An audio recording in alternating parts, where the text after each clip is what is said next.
तो यार वीडियो शुरू करने से पहले आप ये क्लिप देखो।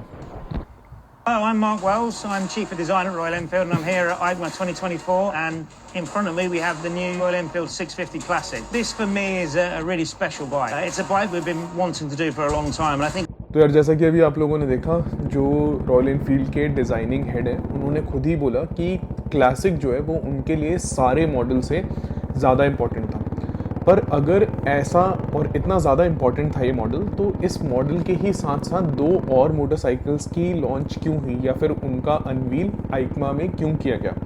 एक तो है हमारी इंटरसेप्टर BS 650 और दूसरा जो इनकी पहली इलेक्ट्रिक मोटरसाइकिल होने वाली है, जहाँ तक अगर मुझे नाम सही याद है, पेगासस C5, तो सॉरी फ्लाइंग फ्लीस C5, तो वो जो है उसको भी अनवील किया गया। यार अब रॉयल एनफील्ड की क्या दिशा होने वाली है और इतने ज़्यादा मोटरसाइकिल्स एक बार में रॉयल एनफील्ड क्यों लॉन्च कर रहा है, यही सारी चीज़ें हैं जिसके बारे में आज हम इस वीडियो में डिस्कस करने वाले हैं। तो वीडियो के एंड तक बने रहिएगा, वीडियो काफ़ी ज़्यादा इंटरेस्टिंग होने वाला है।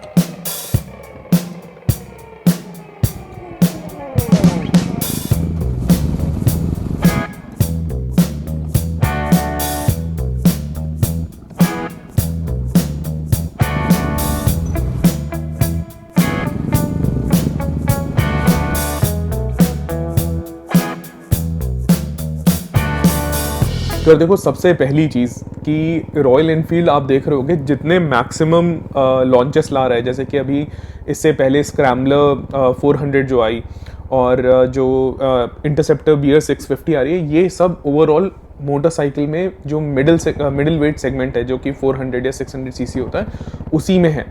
और इसका जो मेन रीज़न है वो ये है कि बाहर की जो मार्केट है या जो इंटरनेशनल मार्केट है, इसमें अभी भी कोई मिडिल रेंज में कोई बहुत ज़्यादा पॉपुलर कंटेंडर है नहीं। जैसे कि पहले, आज से ऑलमोस्ट अ डिकेड पहले हमें सुनाई देता था कि जो सबसे स्ट्रॉन्ग कंटेंडर एक होंडा की रिबेल हुआ करती थी, जो कि 350-500 सीसी में आया करती थी, और एक वल्कन हुआ करती थी। बट अगर आप देखोगे तो अब वो भी मोटरसाइकिल्स इतनी पॉपुलर बची नहीं। हाल ही की जो 750 थी वो भी अब उतनी पॉपुलर नहीं बची। और धीरे धीरे मतलब कुछ ऐसा कोइंसिडेंस है कि जो मिडिल वेट मार्केट है, मिडिल वेट मोटरसाइकिल सेगमेंट है, वो एकदम से खाली पड़ा हुआ है ऐसी बाइक्स के साथ। मतलब ऐसी कोई भी बाइक नहीं है जो कि बहुत इंटरेस्टिंग हो, जिसे लोग बहुत ज़्यादा ट्राई करना चाहते हैं। तो ऐसे में एक रॉयल एनफील्ड के लिए यहाँ पे अपॉर्चुनिटी क्रिएट हो जाती है कि वो मिडिल वेट में डिफरेंट फ्लेवर्स की मोटरसाइकिल्स लॉन्च करे और लोगों को सेम ही रेंज में डिफरेंट ऑप्शंस दे। जैसे कि आप देख रहे हो, स्क्रैम्बलर 400 जो है उसका जो कलर स्कीम है वो इस तरह से है कि जो ज़्यादा यंग क्राउड है, जो कि may be 20 too early 30s है, उनको ज़्यादा अपील करेगी। वेराज जो इंटरसेप्टर 650 है वो ऐसी है जिसकी कलर स्कीम थोड़ा सा मैच्योर है, जो कि एक थोड़ी एक्सपेंसिव मोटरसाइकिल, और इंटरनेशनल मार्केट में it is going to be around 6 और 7 lakh, which is quite good amount. और ये जो है जनरली जो 600 सीसी, ये जनरली मैच्योर राइडर्स यूज़ करते हैं। बाहर की जो मोटरसाइकिल मार्केट है उसमें बहुत बड़ा फैक्टर ये भी होता है कि जो भी मोटरसाइकिल राइडर्स हैं उनको 125 सीसी सेगमेंट में काफ़ी टाइम स्पेंड करना पड़ता है अपग्रेड करने से पहले नेक्स्ट सेगमेंट पे, ठीक है। तो ये सारी चीज़ें हैं, और ऐसे में जब ये different flavours different age groups को टारगेट कर रहे हैं, तो रॉयल एनफील्ड के लिए एक बहुत बड़ी अपॉर्चुनिटी बन जाती है अपने आप को मिडिल वेट सेगमेंट का market leader across the world बनाने के लिए। और इसी दिशा में बढ़ते हुए इन्होंने इंटरसेप्टर BS 650 निकाली।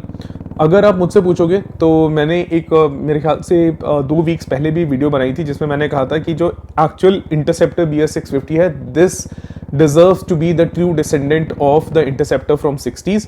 और अगर आप डिज़ाइन भी देखोगे तो ये इंटरसेप्टर ज़्यादा क्लोज है अपने ओरिजिनल एंसेस्टर के। जो इंटरसेप्टर अभी हम करेंट मार्केट में देखते हैं, तो वो आप देखोगे बहुत ज़्यादा डिफरेंट है। इट लुक्स टू प्लेन, मतलब there is no so much character to it. And I don't mean any disrespect to the current riders जिनके पास इंटरसेप्टर है। हमारे 650 सीसी सेगमेंट में probably today it is the most practical motorcycle. But BS 650 क्या करती है, इसी practicality में एक कैरेक्टर को ऐड करती है और एक स्टोरी को ऐड करती है, जो कि इनकी जो एडी मल्डर्स के साथ, जिन्होंने 1960s की जो वर्ल्ड की टफेस्ट डेजर्ट रेस थी, या जो of I am not sure कि ऑफ रोड ट्रैक की रेस थी या डेजर्ट रेस थी, बट वर्ल्ड की सबसे प्रेस्टिजियस रेस उस टाइम की जो थी उसमें रॉयल एनफील्ड को फर्स्ट पोजीशन दिलाई। और ये जो मोटरसाइकिल है उस स्टोरी को लेके एक अलग यूएसपी के साथ आती है, जो कि बहुत सारे जो मैच्योर राइडर्स हैं उनको अपील करेगी। तो ये तो था हमारा कि क्यों मिडिल वेट में इतनी सारी मोटरसाइकिल आ रही हैं, क्यों इंटरसेप्टर BR 650 जैसा वर्जन लाने की इन्हें ज़रूरत पड़ी। अब आते हैं बात इलेक्ट्रिक मोटरसाइकिल्स की। तो यार देखो, मुझे पता है कि जो भी लोग जो इंटरनल कंबशन इंजन ज़्यादा पसंद करते हैं, या जिनको एक थंब चाहिए, जिनको एक फील चाहिए इंजन के साथ, even when it comes to the cars, जो एंथुजियास्ट हैं they do not like electric cars और इलेक्ट्रिक मोटरसाइकिल्स दैट मच। पर हो क्या रहा है कि nobody is sure about future.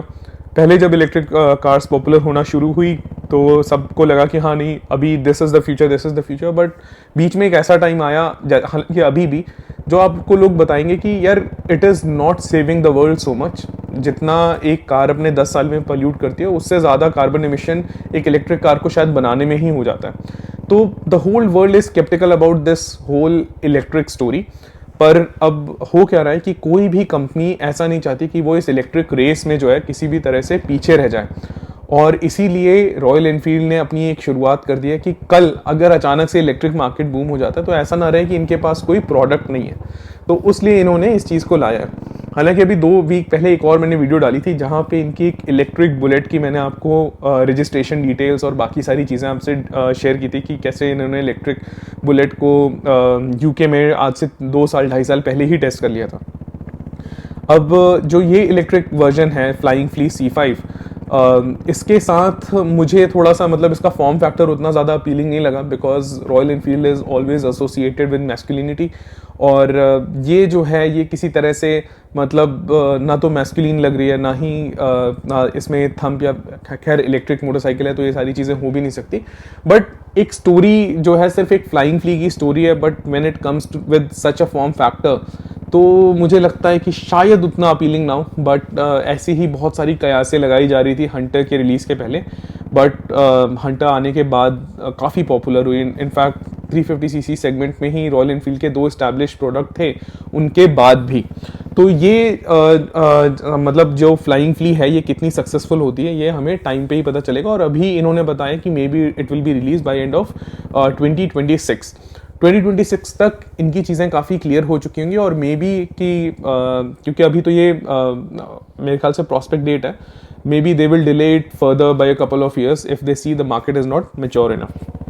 खैर, ये सारी चीज़ें हैं और यही सारी बातें थी जो मुझे आपसे करनी थी। और अगर आपको लगता है कि हम और किसी टॉपिक पे जो मोटरसाइकिल से या रॉयल एनफील्ड से जुड़ा हुआ है उन पे बातें कर सकते हैं, तो आप उन टॉपिक को कमेंट सेक्शन में बताइए। हम डेफिनेटली उस पर वीडियो बनाएंगे और आपसे डिस्कस करेंगे, आपके सजेशंस जानेंगे और बातें करेंगे आपसे अपने दिल की और मोटरसाइकिल की।